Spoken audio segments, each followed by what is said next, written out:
अस्सलाम वालेकुम everyone, dear students. आज के वीडियो में हम बात करेंगे कनेक्शनलिज्म की, यानी हमबाशी की, कि भाई कनेक्शनलिज्म किसे कहते हैं, हमबाशी किसे कहते हैं।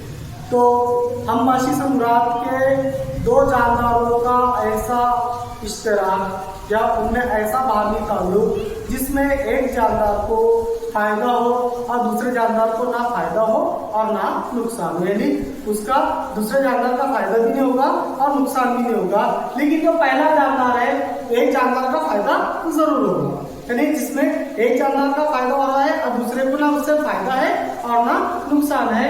ऐसे अमल को हम कहते हैं हमबाशी या फिर कमेंसलिज्म। यहाँ पर कुछ एग्जांपल्स है, जैसे मिसाल के तौर पर जो प्लांट्स है, नबातात देखे होंगे आपने, कभी कभी आपने देखे कि भाई एक नबातात पर दूसरा नबातात उगता है ना। उसके एग्जांपल है कि भाई नबातात पर जो ऑर्किड प्लांट्स है तो अक्सर दूसरे नबातात पर ही उगते हैं।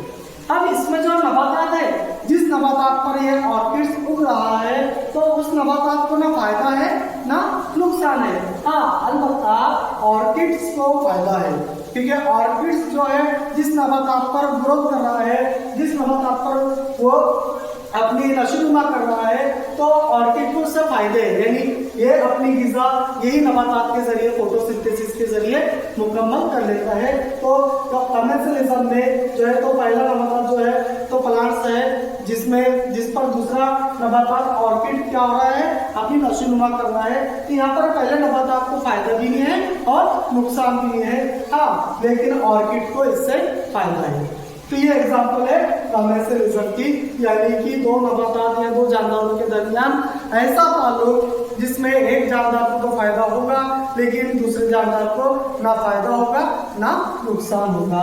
दूसरी एग्जांपल है इसमें हर्माइट क्रैब्स की।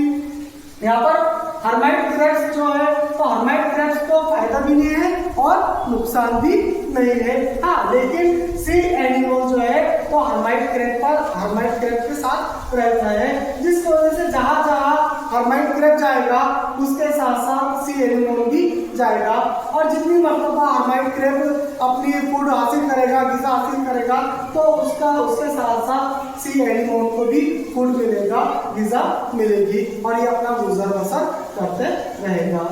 तीसरे एग्जांपल है बच्चों इसमें शार्क की। शार्क मछली देखिए आपने, जो जसामत में बहुत ज्यादा बड़ी होती है। तो यहाँ पर शार्क मछली के जिल्द पर सकर फिश होती है, सक करने वाली, उस पर उसका नाम दिया सकर फिश। तो शार्क मछली के जिल्द पर यह सकर फिश पाई जाती है, जहां जहां शार्क मछली जाती है उसके साथ साथ ये सकर फिश भी उसके साथ ही रहती है। और जब शार्क फिश जो है तो अपना शिकार करती है तो उसमें से कुछ बचे कुचे गिजा के टुकड़े जो टुकड़े होकर अलग हो जाते हैं, तो उस वक्त ये सकर फिश शार्क फिश से गिजा हासिल करने के वक्त उतने वक्त के लिए, उतने ड्यूरेशन के लिए शार्क मछली से ये सकर फिश अलग होती है और गिजा हासिल करने के बाद वापस शार्क मछली की जिल्द पर आकर अटैच हो जाती है। अब क्या है बच्चों, इसमें शार्क मछली का तो कोई फायदा नहीं है लेकिन इसका नुकसान भी नहीं है, हाँ, अलबत्ता सकर फिश का फायदा है। सकर फिश का क्या फायदा है कि सकर फिश को शार्क मछली के जरिए गिजा हासिल होती है, उसकी नशोनुमा होती है। इसी तरह और एक फिश है रिमोरा फिश। रिमोरा फिश भी शार्क मछली की जो गिजा रहती है तो वो गिजा के जो टुकड़े बच जाते हैं वो उस टुकड़ों को अपनी गिजा के तौर पर, फूड के तौर पर इस्तेमाल करती है। तो इस अमल को हम कहेंगे कमेंसलिज्म। कमेंसलिज्म में हमने तीन एग्जांपल देखे, ऑर्किड की, हर्माइट क्रैब और शार्क मछली की।